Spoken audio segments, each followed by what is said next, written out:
नमस्कार, today news track के digital platform में आपका स्वागत है। समाजवादी पार्टी के राष्ट्रीय महासचिव एवं राज्यसभा सांसद रामजीलाल सुमन ने मध्य प्रदेश उच्च न्यायालय की ग्वालियर खंडपीठ के प्रांगण में डॉक्टर भीमराव अम्बेडकर की प्रतिमा स्थापित किए जाने के विरोध में तीव्र निंदा की है। उन्होंने कहा कि कुछ जातिवादी मानसिकता से ग्रसित और मनोवादी अधिवक्ता इसका विरोध कर रहे हैं, जो अनुचित है। रामजीलाल सुमन के बयान के मुख्य बिंदु: मूर्ति स्थापना का विरोध। कुछ अधिवक्ता जातिवादी मानसिकता से ग्रसित होकर डॉक्टर अंबेडकर की प्रतिमा स्थापना का विरोध कर रहे हैं। न्यायिक आदेशों की अवहेलना। उच्च न्यायालय के मुख्य न्यायाधीश द्वारा मूर्ति स्थापना के आदेश पारित किए जाने के बावजूद इसका विरोध किया जा रहा है। राज्य सरकार की जिम्मेदारी। रामजीलाल सुमन ने कहा कि राज्य सरकार इस गतिरोध के लिए जिम्मेदार है और उसे अपने प्रभाव का इस्तेमाल कर मूर्ति स्थापना का कार्य संपन्न कराना चाहिए। आंदोलन की चेतावनी। यदि मूर्ति स्थापना नहीं होती तो पूरे देश में अंबेडकर अनुयायी आंदोलन के लिए बाध्य होंगे, जिसकी जिम्मेदारी मध्य प्रदेश सरकार की होगी। रामजीलाल सुमन के वक्तव्य का महत्व। अंबेडकर की प्रतिष्ठा।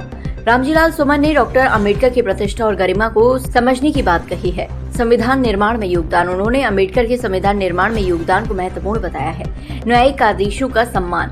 उन्होंने न्यायिक आदेशों का सम्मान करने और उनका पालन करने की आवश्यकता पर बल दिया है। आगरा से टुडे न्यूज ट्रैक की रिपोर्ट।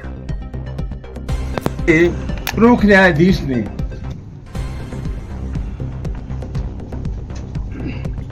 उच्च न्यायालय की जो खंडपीठ का परिसर है उसमें डॉक्टर अंबेडकर की मूर्ति लगाने का आदेश किया था, लेकिन अफसोस की बात है कि उच्चतम न्यायालय के न्यायाधीश के आदेश के बावजूद भी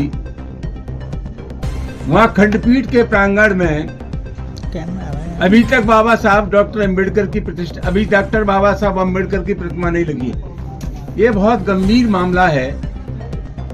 न्यायालय की प्रतिष्ठा और गरिमा से जुड़ा हुआ ये मामला है। हम वहां जाना चाहते थे और हमारे जाने का मकसद ये था कि वहां के लोगों को हम बताएं कि खंडपीठ का जो आंदोलन चल रहा है उसको समर्थन देने के लिए हम आए, उनके साथ हम हैं। लेकिन मुझे बहुत अफसोस के साथ कहना पड़ता है कि न सिर्फ उत्तर प्रदेश के विभिन्न शहरों में, नगरों में, जिलों में, मध्य प्रदेश की सरकार ने भी हमारे ग्वालियर जाने का जो कार्यक्रम था उसको रद्द करा दिया। हमारे साथियों ने वहां आग्रह किया था कि हमें अनुमति दी जाए, हमारे कार्यक्रम की अनुमति नहीं दी गई। जानबूझ करके जनता से जुड़े हुए सवाल हैं, दलितों के सवाल हैं, पीड़ितों के सवाल हैं, उनकी प्रतिष्ठा और गरिमा का सवाल है, वहां हमें जाने से रोका जा रहा है। तो आज असल सवाल यही है कि वहां डॉक्टर अंबेडकर की प्रतिमा नहीं लगने दी जा रही है हाईकोर्ट प्रांगण में, जबकि सुप्रीम कोर्ट के प्रांगण में डॉक्टर अंबेडकर की प्रतिमा लगी है। और मजेदार बात यह है कि जयपुर हाईकोर्ट जो है राजस्थान का, उसके प्रांगण में मनु महाराज की मूर्ति लगी है। ये वही लोग हैं जब देश का संविधान बनना था तो इन लोगों का कहना था कि जब मनु का संविधान हमारे देश में है तो किसी और संविधान की हमारे देश में आवश्यकता नहीं है। ये वही लोग हैं जिन्होंने 55 साल तक राष्ट्रीय ध्वज का अपमान किया, राष्ट्रीय ध्वज को नहीं लगाया, और एक मनोवृत्ति है जिसका चलते वहां बाबा साहब डॉक्टर अंबेडकर की प्रतिमा ग्वालियर उच्च न्यायालय की खंडपीठ के सामने स्थापित नहीं हो रही है। हम ये कहना चाहेंगे कि जो कुछ हो रहा है वो मध्य प्रदेश की सरकार के सहारे पर हो रहा है।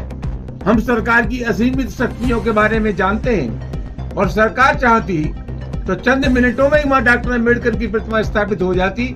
मध्य प्रदेश की सरकार पूरी तरह शामिल है इस कुकृत्य में और उनकी जितनी भर्त्सना की जाए कम है।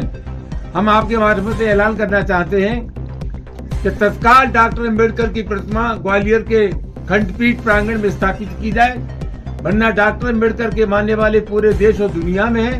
ये एक जन आंदोलन बनेगा, पूरे देश में आंदोलन होगा और इस सब की जिम्मेदारी मध्य प्रदेश सरकार की होगी।